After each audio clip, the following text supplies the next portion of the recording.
Hi అండి, అందరికీ నమస్తే. Welcome to Bhavita cooking channel. ఈరోజు వీడియోలో వచ్చేసి గోధుమ పిండి మెంతి కూరతో 10 రోజుల పాటు నిల్వ ఉంచుకొని అప్పడాలని ఎలా తయారు చేసుకోవాలో చూపించబోతున్నానండి. చాలా అంటే చాలా రుచిగా ఉంటాయి. ఈవినింగ్ టైము స్నాక్లో తీసుకోవచ్చు.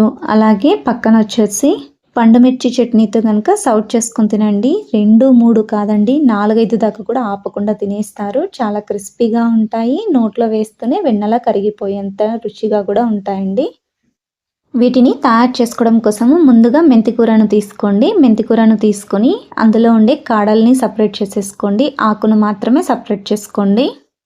నేను ఇక్కడ ఒక కట్టు మెంతికూరను తీసుకొని అయితే ఇలా కాడల్ని అలాగే ఆకును సపరేట్ చేసుకున్నానండి. ఇలా ఆకును మాత్రమే తీసుకోండి. ఆ తర్వాత గుప్పెడంతా కొత్తిమీరను కూడా వేసుకోండి. అలాగే కొద్దిగా పుదీనాను వేసుకోండి. అలాగే కొద్దిగా కరివేపాకును కూడా వేసుకోండి. లేత కరివేపాకును వేసుకోండి. అలా అయితే తొందరగా మగ్గుతుంది. అలాగే చిన్నగా కూడా కట్ చేసుకోవచ్చు. ఇప్పుడు ఒక గిన్నెలోకి నీళ్ళను వేసుకొని కొద్దిగా ఉప్పు వేసుకోండి. ఉప్పు వేసుకొని మనం ఇందాక అన్నిటినీ ఆకుకూరల్ని ఇందులోకి వేసేసుకొని ఒక 5 నుండి 10 నిమిషాల పాటు పక్కన ఉంచుకోండి. ఒక 10 నిమిషాల తర్వాత అందులో మన్ను కానీ గలీజ్ కానీ ఏదైనా ఉన్నా నీళ్ళలోకి వచ్చేస్తుందండి. ఆ తర్వాత వాటిని వాష్ చేసేసుకోండి. అందులో నుండి ఆకుకూరను ముందుగా సపరేట్ చేసేసుకొని ఆ నీళ్ళను ఉంచేసుకొని మళ్ళీ ఫ్రెష్గా నీళ్ళను తీసుకొని తర్వాత 2 లేదా 3 సార్లు పాటు వీటిని వాష్ చేసుకోండి. ఇలా ఆకుకూరను వాష్ చేసుకోవడం వల్ల అందులో ఉండే మన్ను మొత్తం కూడా క్లీన్ అయిపోతుందండి. ఆ తర్వాత ఈ ఆకుకూరను చిన్న ముక్కలుగా కట్ చేసుకోండి. ఎంత వీలవుతుందో అంత చిన్నగా కట్ చేసుకోండి. ఇలా మెంతికూర అలాగే పుదీనా కొత్తిమీరను అలాగే కరివేపాకును కూడా చిన్నగా పీసెస్లా కట్ చేసుకొని అయితే పక్కన ఉంచుకోండి. నెక్స్ట్ స్టవ్ మీద ఒక ప్యాన్ని ఉంచుకొని అందులోకి 1 టేబుల్ స్పూన్ దాకా నెయ్యిని వేసుకోండి. నెయ్యి ప్లేస్లో మీరు కావాలనుకుంటే ఆయిల్ అయినా సరే వేసుకోండి. ఇప్పుడు ఇందులోకి ఇందాక కట్ చేసి పెట్టుకున్న వాటిని ఇందులోకి వేసుకోండి. ఇలా వేయించుకోవాలండి. మంటను లో ఫ్లేమ్లో ఉంచుకొని ఆకుకూరను వేయించుకోవాలి. ఇందులోకి మెంతికూరను వేసుకున్నాం కాబట్టి లైట్గా వేయించుకోవాలి. అందులో ఉండే చేదు కాస్త తక్కువ అవుతుందండి. అందుకోసమే వేయించుకోవాలి. లేదంటే డైరెక్ట్గా అయినా సరే వేసేసుకొని తయారు చేసుకోవచ్చు. చేదు ఉంటుంది కాబట్టి వేయించుకోవాలి. ఇలా వేయించుకున్న ఈ ఆకుకూరను పక్కన ఉంచుకోండి. నెక్స్ట్ ఒక మిక్సింగ్ బౌల్ని తీసుకొని అందులోకి 1/2 కప్పు దాకా బొంబాయి రవ్వను వేసుకోండి. అలాగే అదే కప్పుతోనే 1 కప్పు దాకా గోధుమ పిండిని వేసుకోండి. ఇందాక మనము ఫ్రై చేసి పెట్టుకున్న ఆకుకూరను ఇందులోకి వేసేసుకోండి. ఈ ఆకుకూర మొత్తం కూడా పిండిలోకి కలిసేటట్టు గరిటెతోనే కలిపేసుకోండి. ఆకుకూరను వేడిగా ఉన్నప్పుడు వేసుకున్నాం కాబట్టి చేతితో కాకుండా ఇలా గరిటె తీసుకొని గరిటెతో మిక్స్ చేసేసుకోండి. ఆకుకూరను మొత్తం కూడా పిండిలో కలిసేటట్టు ఇలా కలుపుకోండి. ఇలా కలుపుకున్న తర్వాత స్టవ్ మీద ఒక పోపు గరిటెను ఉంచుకొని అందులోకి 2 టేబుల్ స్పూన్ల దాకా ఆయిల్ని వేసి వేడి చేసుకోండి. ఇలా వేడి చేసుకున్న ఆయిల్ని ఈ పిండిలోకి వేసేసుకోండి. ఇప్పుడు ఆయిల్ని వేసుకున్నాం కాబట్టి వేడిగా ఉంటుంది. గరిటెతోనే ముందుగా మిక్స్ చేసుకోండి. కాస్త చల్లారిన తర్వాత చేతితో మిక్స్ చేసుకోవాలి. ఆయిల్ మొత్తం కూడా పిండికి పట్టేటట్టు ఇలా గరిటెతోనే బాగా కలిపేసుకోండి. ఇలా మిక్స్ చేసుకున్న తర్వాత మరి చేతితో బాగా కలిపేసుకోండి. నెక్స్ట్ ఇందులోకి 2 టేబుల్ స్పూన్ల దాకా తెల్ల నువ్వుల్ని వేసుకోండి. 1/2 టీ స్పూన్ దాకా జీలకర్రని వేసుకోండి. జీలకర్ర పొడి అయినా వేసుకోండి, లేదంటే ఇలా డైరెక్ట్గా అయినా వేసుకోండి. ఆ తర్వాత 1/2 టీ స్పూన్ దాకా ధనియాల పొడి, 1/2 టీ స్పూన్ దాకా గరం మసాలా పొడి, మీ స్పైసీకి తగ్గట్టుగా కారం వేసుకోండి. 1 టీ స్పూన్ దాకా కారం అయితే పడుతుంది. 1 టీ స్పూన్ దాకా వేసుకోండి. 1/2 టీ స్పూన్ దాకా పసుపు, 1/2 టీ స్పూన్ దాకా అల్లం వెల్లుల్లి పేస్ట్, 1/2 టీ స్పూన్ దాకా ఎండుమిర్చి విత్తనాలని వేసుకోండి. అలాగే 1/2 టీ స్పూన్ దాకా వామును వేసుకోండి. వామును ఇలా క్రష్ చేసి వేసుకోండి. చేతితో ఇలా ఉద్దేసి వేసుకోండి. అలా అయితే ఫ్లేవర్ మొత్తం కూడా బాగా పడుతుంది. ఇప్పుడు రుచికి సరిపడంత ఉప్పును వేసుకోండి. ఇలా అన్నీ వేసుకున్న తర్వాత ఇప్పుడు చేతితో అన్నీ కూడా బాగా కలిసేటట్టు కలిపేసుకోండి. ఇప్పుడే నీళ్ళు అనేవి వేసుకోకుండా ఈ మసాలాలు మొత్తం కూడా బాగా కలిసేటట్టు కలుపుకోండి. ఆకుకూరలో కూడా కాస్తంత తడి ఉంటుంది కాబట్టి మనం ముందుగా ఇలా మిక్స్ చేసేసుకుంటే నీళ్ళు క్వాంటిటీ అనేది దాన్ని బట్టి వేసుకునేకి సరిపోతుందండి. చూడండి, పిండి కన్సిస్టెన్సీ అనేది ఇలా ఉండాలి. చేతితో ఇలా బిగిపెట్టేస్తే కనుక ముద్దలా అవ్వాలండి. ఈ కన్సిస్టెన్సీలో ఉండాలి పిండి అనేది. ఇప్పుడు ఇందులోకి కొద్దిగా నీళ్ళను వేసుకుని కన్సిస్టెన్సీని బట్టి నీళ్ళను వేసుకుంటూ మీరు పిండిని కలుపుకోండి. ఒకేసారి నీళ్ళను వేసుకోకుండా కొద్దిగా వేసుకొని పిండిని కలపండి. మీరు ఒకేసారి నీళ్ళను వేసుకుంటే పిండి పల్చగా అయిపోతుందండి. రోల్ చేసుకోవడానికి వీలు కాదు. అందుకోసమే కొద్దిగా వేసుకొని పిండిని ఇలా ఈ కన్సిస్టెన్సీలోకి వచ్చేటట్టు కలుపుకోండి. చపాతీ పిండి కన్నా కాస్త గట్టిగానే తడుపుకోండి. పిండి మరీ మెత్తగా ఉంటే కనుక ఆయిల్లో వేయించుకున్నప్పుడు క్రిస్పీగా అవ్వవండి, మెత్తగా వచ్చేస్తాయి. అందుకోసమే ఇలా ఈ కన్సిస్టెన్సీలో ఉండేటట్టు కలుపుకోండి. ఇప్పుడు ఈ పిండిని కనీసం అంటే ఒక 10 నిమిషాల పాటు కూడా పక్కనుంచేసి నానబెట్టుకోవాలండి. ఇలా 10 నిమిషాల పాటు పక్కనుంచుకోవడం వల్ల రవ అనేది కాస్త నానుతుంది. అందుకోసమే మూత పెట్టేసి పక్కనుంచుకోండి. ఒక 10 నిమిషాల తర్వాత ఇలా కలుపుకున్న ఈ పిండి అనేది కాస్త నానింటుందండి. ఇప్పుడు మరొక్కసారి పిండిని బాగా కలిపేసుకోండి. పిండి నానిన తర్వాత ఇంకాస్త లూజ్గా అయింది చూడండి, ఇంకాస్త మెత్తబడింది కదా, అందుకోసమే పిండి కాస్త గట్టిగానే తడుపుకోవాలి. ఇలా పిండిని మరొకసారి నాదుకున్న తర్వాత ఈ పిండిలో నుంచి 3 ముద్దలుగా తయారు చేసుకోండి. అంటే 3 ఈక్వల్ పార్ట్స్గా డివైడ్ చేసుకోండి. ఇలా పిండి ముద్దల్ని రౌండ్గా చుట్టేసుకోండి.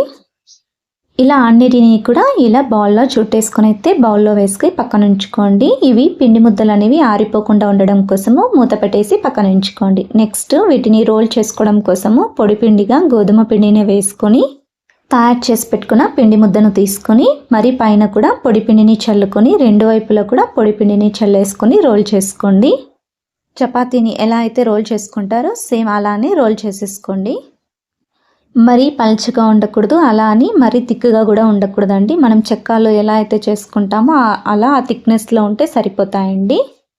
మరి మనము మందంగా రోల్ చేసేసుకుంటే కనుక ఆయిల్లో వేగవండి, లోపల అనేది పచ్చి పచ్చిగా అలాగే ఉండిపోతాయి. అలాని మరీ పల్చగా చేసామంటే కనుక తొందరగా వేగిపోయి క్రిస్పీగా వచ్చేస్తాయి, చాలా లోపలంతా కూడా ఇదైపోతుందండి. అందుకోసమే మీడియం సైజులో ఉండేటట్టు రోల్ చేసుకోండి. చూడండి, ఇక్కడ నేను చూపిస్తున్నాను కదా, ఇలా ఈ సైజులో ఉండాలి. ఇలా ఈ మందంగా ఉంటే సరిపోతుందండి. ఇలా రోల్ చేసుకున్న తర్వాత ఫోక్ తీసుకొని డాట్స్గా పెట్టేసుకోండి, లేదా అంటే ఆయిల్లో వేసినప్పుడు పొంగుతాయండి. ఇలా ఏదైనా ఒక కటర్ని కానీ లేదంటే ఇలా ఒక గ్లాస్ కానీ చూపుగా ఉండాలి ఎడ్జెస్ అనేవి. అలా చూపుగా ఉండే ఎడ్జెస్ ఉండే గ్లాస్ని కానీ బౌల్ని కానీ తీసుకొని మీకు నచ్చిన సైజులో ఇలా కట్ చేసుకోండి. నేను ఇక్కడ ఫోక్ తీసుకొని డాట్స్ పెట్టుకోలేదండి, మర్చిపోయాను నేను. తర్వాత మరి వీటిని తీసిన తర్వాత ఫోక్ తీసుకొని డాట్స్ పెట్టుకున్నాను. నేను మరొకసారి కూడా ఇంకొకటి కూడా ఎలా తయారు చేసుకున్నా చూపిస్తానండి. ఇలా ఫోక్తో కనుక డాట్స్ పెట్టకుండా ఆయిల్లో వేసామే అనుకోండి, కాస్త ఉబ్బినట్టు వస్తాయండి. అంటే లోపల మొత్తం కూడా సాఫ్ట్గా వస్తాయి, క్రిస్పీగా రావు. అందుకోసమే కంపల్సరీగా ఫోక్తో డాట్స్ పెట్టుకోవాలి. ఇలా కట్ చేసుకున్న వాటిని తీసేసి ఎక్స్ట్రా పిండిని మొత్తం కూడా మరొకసారి పిండి ముద్దను చేసుకొని మరొకసారి కూడా రోల్ చేసుకోవచ్చండి. ఆ పిండిని సేమ్ ఇదే ప్రాసెస్లోనే మిగతా వాటిని కూడా ఇలానే చెక్కల్లా మనము తయారు చేసుకోవాలి. ముందుగా పొడి పిండిని చల్లుకొని ఆ తర్వాత తయారు చేసి పెట్టుకున్న పిండి ముద్దను ఉంచుకొని రోల్ చేసుకోండి. ఇలా చపాతీలా రోల్ చేసుకున్న తర్వాత ఇలా ఒక ఫోక్ తీసుకొని ఇక్కడ నేను చూపిస్తున్న విధంగా ఫోక్తో మొత్తాన్ని కూడా ఇలా డాట్స్ పెట్టేసుకోండి. ఇలా పెట్టడం వల్ల ఆయిల్లో వేసినప్పుడు ఉబ్బకుండా ఉంటాయండి, పూరీల్లాగా క్రిస్పీగా వస్తాయి. అందుకోసమే ఇలా మొత్తాన్ని కూడా ఫోక్తో ఇలా డాట్స్ పెట్టేసుకోండి. ఆ తర్వాత వీటిని మీకు నచ్చిన షేప్స్లో అయితే కట్ చేసుకోవచ్చండి. ఇప్పుడైతే ఆన్లైన్లో దొరుకుతున్నాయి కటర్స్ అనేవి, దాని ద్వారా మీరు కట్ చేసుకోవచ్చు. లేదు అంటే కనుక చూపుగా ఉండే గ్లాస్ని కానీ లేదంటే ఎడ్జెస్ అనేవి చూపుగా ఉండాలండి, అలాంటి బౌలు గ్లాసు ఏదాంతో అయినా యూస్ చేసుకొని మీరు ఇలా కట్ చేసుకోవచ్చు.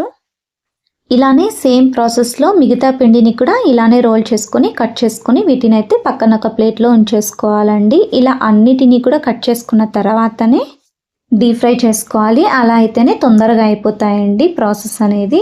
ఇలానే సేమ్ పిండి మొత్తం కూడా ఇలా విడిదీసిన ఎక్స్ట్రా పిండిని కూడా మరొకసారి రోల్ చేసుకొని కట్ చేసుకోండి. చూడండి, నేను కలుపుకున్న పిండి మొత్తానికి కూడా ఇన్ని అయితే వచ్చేసాయండి. ఇలా పూరీలా అన్నిటినీ కూడా ఒకేసారి తయారు చేసుకొని పక్కన ఉంచుకోండి. ఇప్పుడు డీప్ ఫ్రైకి సరిపడా ఆయిల్ని వేసుకొని ఆయిల్ వేడి చేసుకోండి. ఆయిల్ అనేది మీడియం ఫ్లేమ్లో పెట్టుకొని వేడి చేసుకోండి. ఆయిల్ వేడైందో లేదో కాస్తంత పిండిని వేసి చెక్ చేసుకోండి. ఆ పిండి కాస్త పైకి తేలిన తర్వాత మనకు ఆయిల్ అనేది వేడైనట్టు కరెక్ట్గా సరిపోతుందండి. మరి ఎక్కువ హీట్లో ఉండకూడదు, ఆయిల్ అనేది మీడియం హీట్లోనే ఉండాలి. రోల్ చేసి పెట్టుకున్న పూరీల్ని ఒక్కొక్కటిగా వేసుకోండి. ఒకటి పైకి తేలిన తర్వాత మరొకటి వేసుకోండి. అలా అయితే వేసిన వెంటనే అతుక్కోకుండా ఉంటాయండి. వేసిన వెంటనే కదపకుండా అవి కాస్త పైకి తేలిన తర్వాత మరొక పక్కకి టర్న్ చేసుకుంటూ వేపుకోండి. 2 వైపులా కూడా గోల్డెన్ కలర్ వచ్చేంత వరకు కూడా వేయించుకోవాలి. మంటను ఎక్కువగా పెట్టేసుకొని మనం వీటిని ఫ్రై చేసుకుంటే కనుక తొందరగా మనకు కలర్ వచ్చేస్తాయండి, క్రిస్పీగా అవ్వవు, లోపల మొత్తం కూడా సాఫ్ట్గా వచ్చేస్తాయి. అందుకోసమే మీడియం ఫ్లేమ్లో ఉంచుకొని ఇలా క్రిస్పీగా అయ్యేంత వరకు కూడా వేయించుకోవాలి. ఇలా గోల్డెన్ కలర్లోకి వచ్చిన తర్వాత పక్కకు తీసుకోండి. ఇదే ప్రాసెస్లోనే మిగతా వాటిని కూడా డీప్ ఫ్రై చేసుకోవాలి.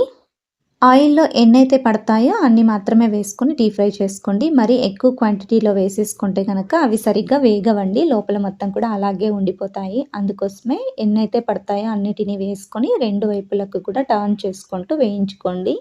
మంట అనేది మీడియం ఫ్లేమ్లోనే పెట్టుకొని కలర్ వచ్చేంత వరకు కూడా వేయించుకొని పక్కకు తీసుకోవాలండి. సేమ్ ప్రాసెస్లోనే మిగతా వాటిని కూడా వేయించుకొని పక్కకు తీసుకోండి. అంతే, ఎంతో రుచికరమైన గోధుమ పిండి మెంతికూర అప్పడాలు రెడీ అండి. 10 నుండి 15 రోజుల పాటు కూడా బయట ఉంచినా నిల్వ ఉంటాయండి.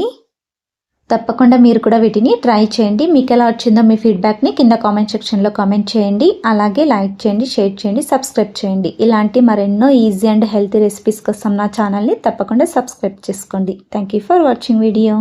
అలాగే మీకు ఈ రెసిపీ కనుక నచ్చినట్టయితే మీ ఫ్రెండ్స్ అండ్ ఫ్యామిలీకి షేర్ చేయండి. Thank you for watching.